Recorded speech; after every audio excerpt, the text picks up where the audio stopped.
Então, existem dois momentos diferentes, quando estamos em estágio e quando não estamos em estágio.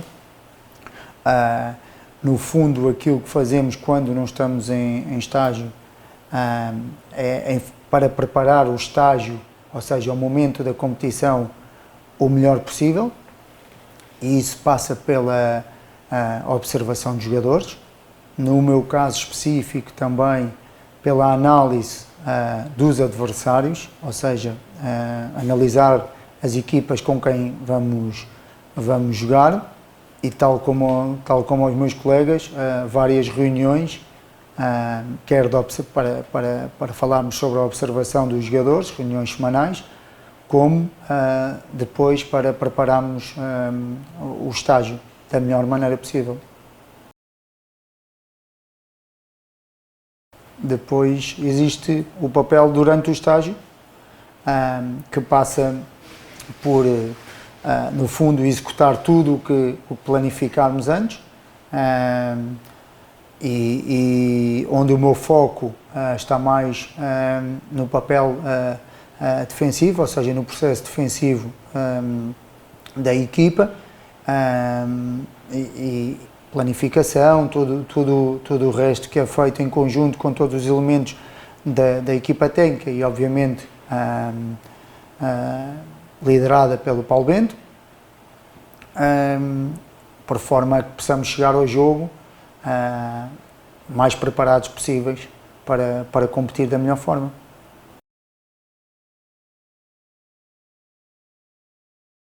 Quando falamos do processo defensivo, falamos da forma como a equipa defende. Não significa que estejamos a falar só através da linha defensiva, ok? Muitas vezes, quando o adversário tem a bola, os primeiros a defender são os nossos avançados. E aí começa o meu foco, na forma como estamos a pressionar, da forma como estamos, no fundo, se estamos compridos entre setores ou longos, se estamos a deixar espaço entre setores, se a linha defensiva está alinhada, se os apoios dos jogadores estão bem colocados, ou seja, a questão corporal, se estamos concentrados. Há várias tarefas que toda a equipa tem que estar, no fundo, focada, para que possamos dizer que defendemos da melhor maneira, porque defender não está unicamente direcionado para a linha defensiva, mas sim para toda a equipa.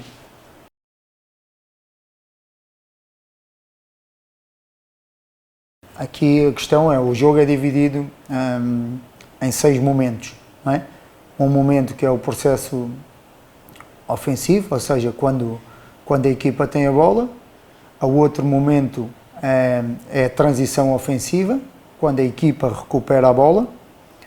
E depois existe o processo defensivo, ou seja, a organização defensiva e a transição defensiva. E depois existe as bolas paradas ofensivas e as bolas paradas defensivas. Nestes 6 momentos estão todos interligados. Existem momentos que estão relacionados. Aquilo que nós fazemos, não só eu e o Sérgio, mas com toda a equipa técnica, é definir aquilo que nós achamos que são as melhores tarefas e os melhores princípios para a equipa, e depois, algumas vezes, adaptamos àquilo que é também o contexto do jogo que vamos apanhar, o adversário, e entre outras coisas, mas sempre um consenso, e onde a última palavra é sempre do Paulo Bento, mas temos a possibilidade de discutir e falar sempre isso com toda a equipa técnica. Nunca é o Sérgio e o Filipe Coelho, mas sim sempre toda a equipa técnica, o Choi, o Michael, o Vítor, o Pedro, o Filipe Coelho, o Sérgio e, por último, a pessoa mais importante, que é o Paulo Bento.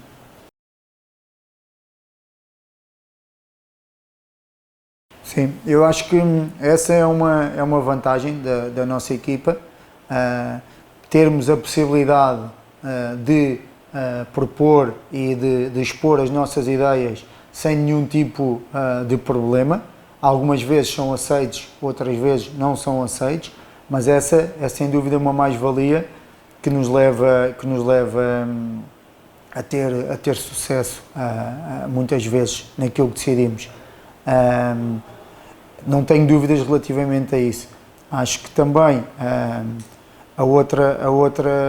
outras vantagens serão a capacidade de trabalho que todos os elementos da equipa técnica têm e o bom espírito de trabalho que todos nós temos, bem como o profissionalismo e a forma como nos dedicamos e o quanto queremos estar no Mundial no Qatar em 2022.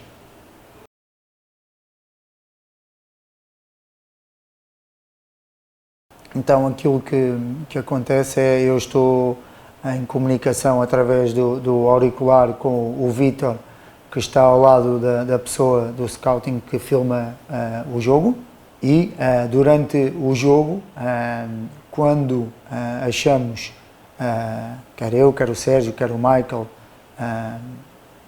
e obviamente o Paulo, que há algo importante para cortar, ou seja, para escolher daquilo que está a passar no jogo, quer seja positivo, quer seja algo que nós queremos corrigir, eu digo ao Vítor para cortar essa imagem, ou seja, esse bocadinho do jogo, ele corta vários momentos, alguns momentos.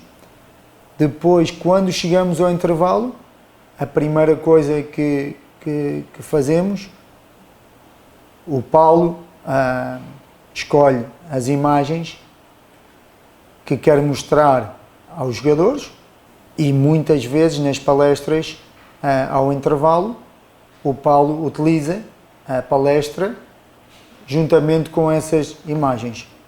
Duas questões. Serve também, muitas vezes, imagina, há um comportamento, há algo que nós queremos fazer e que fazemos uma vez e acabamos por não fazer mais. Nós mostramos essa imagem como reforço positivo, ou seja, isto é o que nós queremos fazer, ok?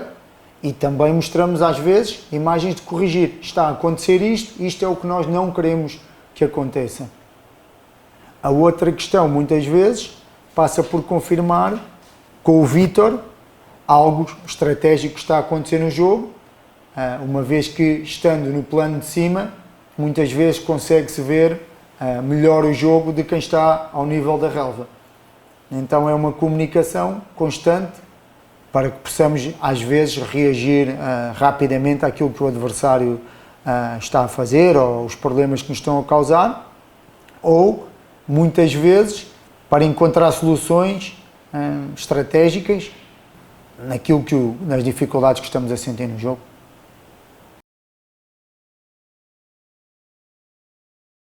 Sim. A questão, eu digo ao Vítor, corta esta, ou corta esta, ou corta esta, várias imagens. Muitas vezes o que acontece é que mal entramos para o balneário, a equipa técnica, mais o Paulo e o Sérgio, juntam-se com o Vítor e escolhem logo 2 ou 3 imagens para mostrar aos jogadores. Mas isso é fundamental. No final da primeira parte temos que ter imagens daquilo que aconteceu no jogo para mostrar, sempre. Implica também que tenhamos uma tela para que possamos mostrar no balneário em grande. Nós mostramos projetado em grande, não no computador, como é óbvio. Isso implica também que as pessoas já sabem um suporte das pessoas que trabalham connosco para que quando chegamos ao balneário já está tudo montado. Não, eu creio que há algumas equipas que o fazem. Não sei se é muito comum, mas algumas equipas, alguns treinadores fazem. Agora é uma questão que tem que estar bem articulada e tem que ser um trabalho de uma equipa técnica, porque tal como vocês referiram, parece difícil e é, mas tem que estar tudo bem articulado para que as coisas possam funcionar bem. Há algumas equipas que eu sei que na Europa o fazem, mas não todas, nem diria que a maioria o faz. A maioria não sei se o faz, creio que não, mas não tenho dados suficientes para estar a dizer isso. Mas não é usual, por exemplo, em Portugal, que o façam. Pode haver uma ou outra equipa que o faz, mas não tenho dados suficientes para dizer que muitas equipas o fazem. Primeiro, eu acho que é fundamental dizer que nós temos um grupo de jogadores com uma capacidade de trabalho e com uma capacidade de aprendizagem muito boa. E no fundo, relativamente ao processo defensivo, temos coisas a melhorar, mas no geral temos feito muitas coisas boas que nos deixam satisfeitos. E basicamente é isso. Às vezes a maior dificuldade que nós temos é, como estamos pouco tempo com os jogadores e eles jogam no clube de uma maneira, na maioria dos clubes, de uma maneira diferente daquelas que nós jogamos na seleção. Isso é uma dificuldade, mas que tem sido ultrapassada rapidamente devido à capacidade que eles têm, porque nós explicamos-lhes as coisas e eles aprendem com muita facilidade.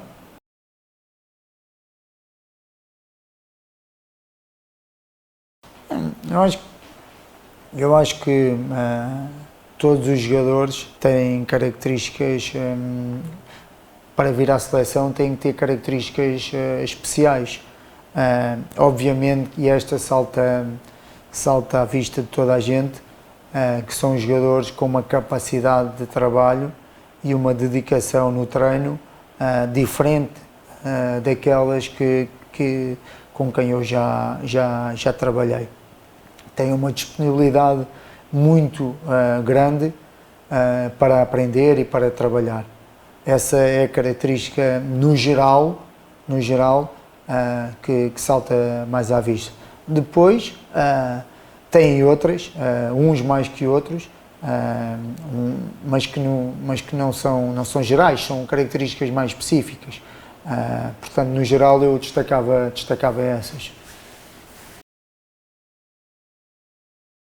Se eu acho que alguns dos jogadores que trabalham connosco na linha defensiva, neste caso, porque a pergunta é sobre a linha defensiva, podem jogar na Europa, não tenho dúvidas algumas que alguns podem jogar na Europa e em bons clubes na Europa. Vários, eu diria vários. Agora, ao nível a que eles podem chegar, eu creio que alguns poderão chegar ao nível das melhores equipas. Mas isso depende também muito depois da adaptação que vão ter à Europa, não só da língua, da alimentação, do país, são todos esses fatores que têm influência depois naquilo que é o rendimento. Agora, capacidade naquilo que é a forma como jogam, não tenho dúvidas que alguns deles poderiam e podem ainda vir a jogar na Europa e em bons clubes.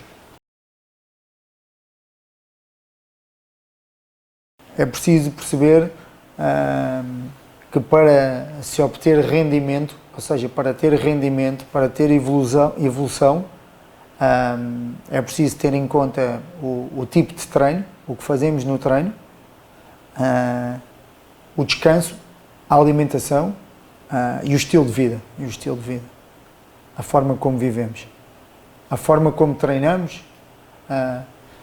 Imagina que eu tenho uma dificuldade simples em fazer um passo longo. Eu devo trabalhar em função de criar exercícios para melhorar o meu passo longo. Isto estou a falar da técnica individual.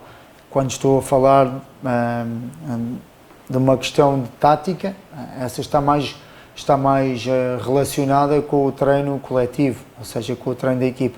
Mas há algumas características individuais que eles podem melhorar.